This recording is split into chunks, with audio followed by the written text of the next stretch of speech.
Hello friends, welcome to our channel quick story. तो दोस्तों, बिना किसी देरी के हम शुरू करते हैं आज की कहानी।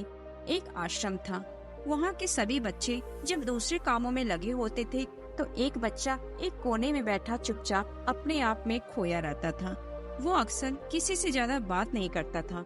आश्रम की सभी जिम्मेदारियाँ पूरी करने के बाद जहाँ सभी बच्चे पूरे दिन की घटनाओं की चर्चा करने लगते हैं, वहीं पर वो शांत रहने वाला बच्चा एक बरगद के पेड़ के नीचे बैठकर ध्यान करने लगता।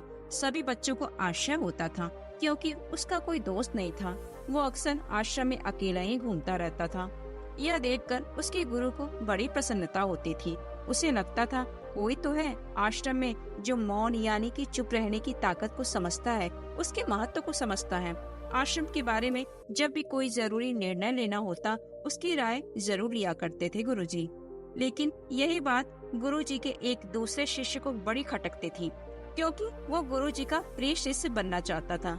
इसलिए वो गुरुजी के सामने दूसरे बच्चों के कामों में कुछ न कुछ कमियां निकालता रहता था, जिससे गुरुजी उसे महान समझने लग जाए।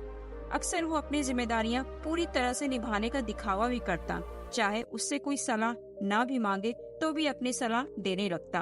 वो बहुत ही बातूनी शिष्य था और आश्रम के दूसरे सभी बच्चों में बहुत प्रसिद्ध भी था, क्योंकि वो सबसे हंसी मजाक करता रहता था, उनसे दिन भर बातें करता रहता था। इसलिए उसकी सबसे दोस्ती हो गई थी। लेकिन जब आश्रम के गुरु उसकी राय ना लेकर दूसरे बच्चे की राय लेते थे तो उसे ये बात बहुत खटकती थी।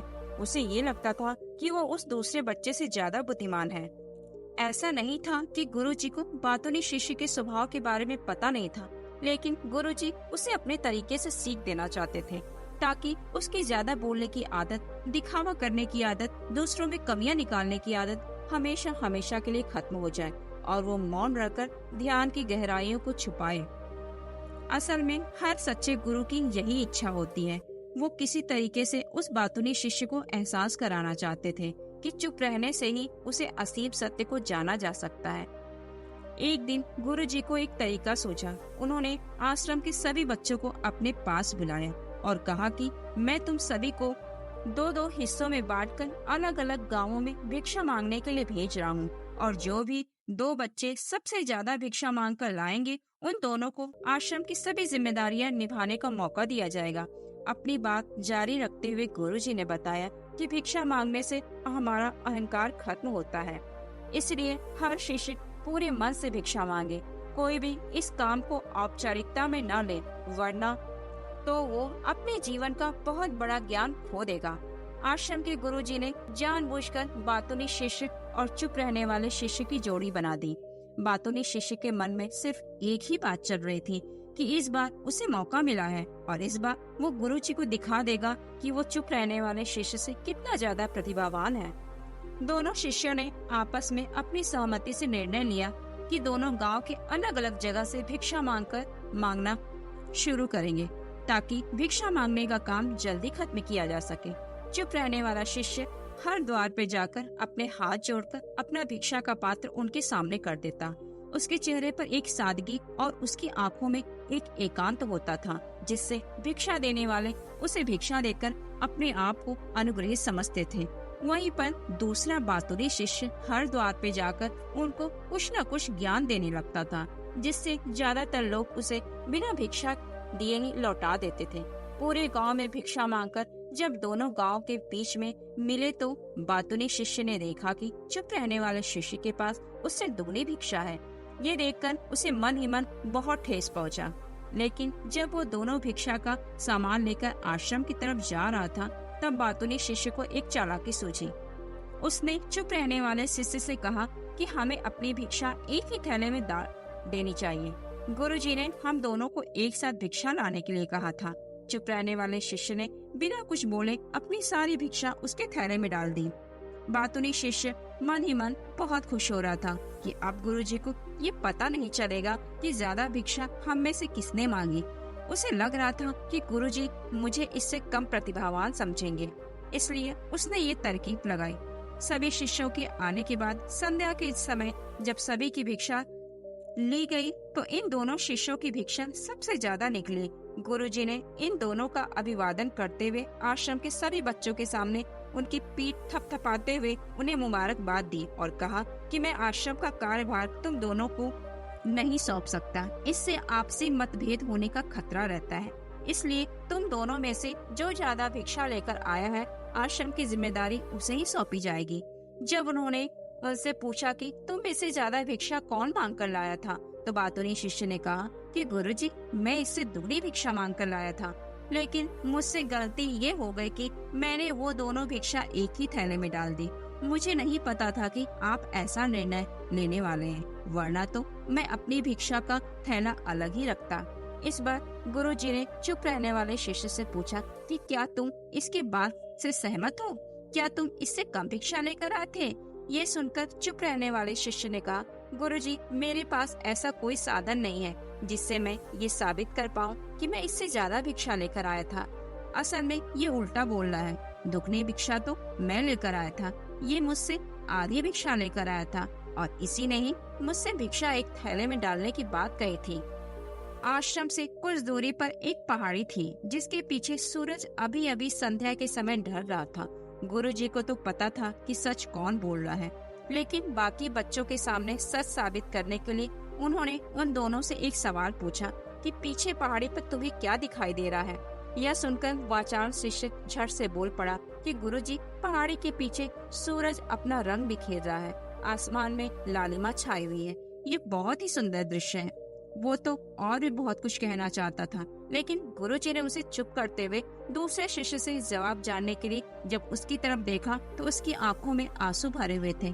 श्रद्धा, भक्ति और प्रेम से उसकी आंखें भर आई थी। गुरुजी को उससे पूछने की जरूरत ही नहीं पड़ी। गुरुजी ने सभी बच्चों को संबोधित करते हुए कहा कि मैंने सवाल किया था कि पहाड़ी के पीछे तुम्हें क्या दिखाई दे रहा है। ज्यादातर लोगों को यही दिखाई देगा कि एक बहुत सुंदर दृश्य है, लेकिन मजे की बात यह है कि सुंदरता बोलकर नहीं बताई जा सकती, उसे महसूस किया जा सकता है और सामने वाला उस सुंदरता को आपकी आंखों में देख पाता है।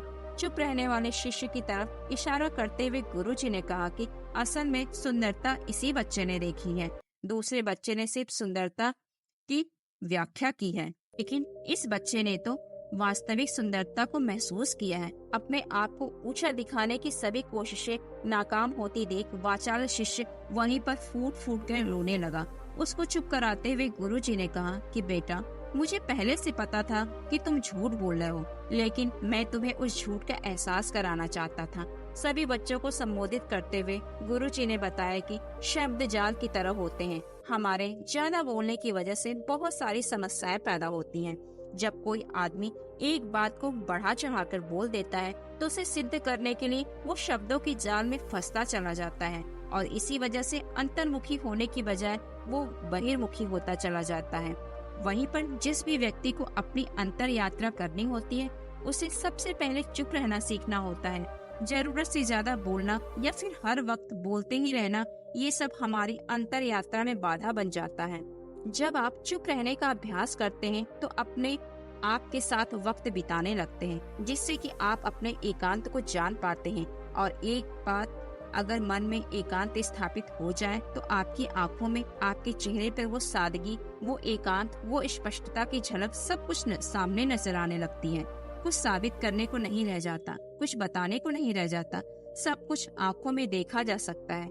चुप रहने वाले शिष्य की तरफ इशारा करते हुए गुरुजी ने कहा कि अभी जो दृश्य है इस बच्चे ने देखा, वो ज्यादा बोलने वाला आदमी कभी नहीं देख पाएगा। वो अपनी बुद्धि से तर्क वितर्क करता रहेगा कि उसे क्या क्या दिखाई दे रहा है, लेकिन उसमें से वो महसूस कुछ भी नहीं कर पाएगा।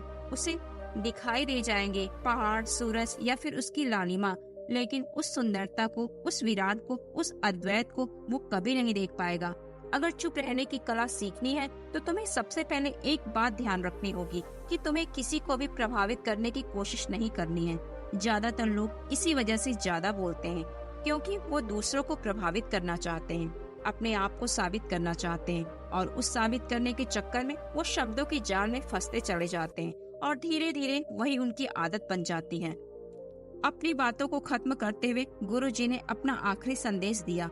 उन्होंने बताया कि अगर कोई व्यक्ति ज्यादा समय तक चुप नहीं रह सकता तो उसे थोड़ी समय से अभ्यास करना चाहिए। निश्चित संकल्प लेकर किसी व्रत की भांति दिन में कुछ समय या फिर हफ्ते में कुछ समय या फिर एक दिन चुप रहने का अभ्यास जरूर किया जाना चाहिए। इससे हमारी चुप रहने की आदत धीरे धीरे खुद ब खुद पनपने लगती है, क्योंकि एक बार जब हम चुप रहने लगते हैं तो हमें चुप रहने का आनंद पता चल जाता है। उसके बाद हमें प्रयास नहीं करना पड़ता है, बल्कि हमारा मन आनंद की तरफ अपने आप बढ़ता चला जाता है। चुप रहने की कला सीखने के बाद आपकी बुद्धिमानी और आपकी स्पष्टता दोनों में बहुत ज्यादा फायदा होगा। वास्तविकता में जिसे दर्शन कहते हैं वो मौन रहकर ही किया जा सकता है। इसके बाद सभी बच्चों से कुछ समय चुप रहने का संकल्प लेकर गुरुजी ने अपनी बात खत्म कर दी और सभी बच्चे रात्रि का भोजन करने के लिए एक साथ भोजन कक्ष में पहुंच गए। तो दोस्तों, कैसी लगी आज की हमारी ये कहानी? कमेंट बॉक्स में लिखकर हमें जरूर बताइए। तो मिलते हैं किसी अगली कहानी में। तब तक के लिए आप अपना ख्याल रखें। साथ ही हमारे चैनल को लाइक और सब्सक्राइब करना बिल्कुल न भूलें।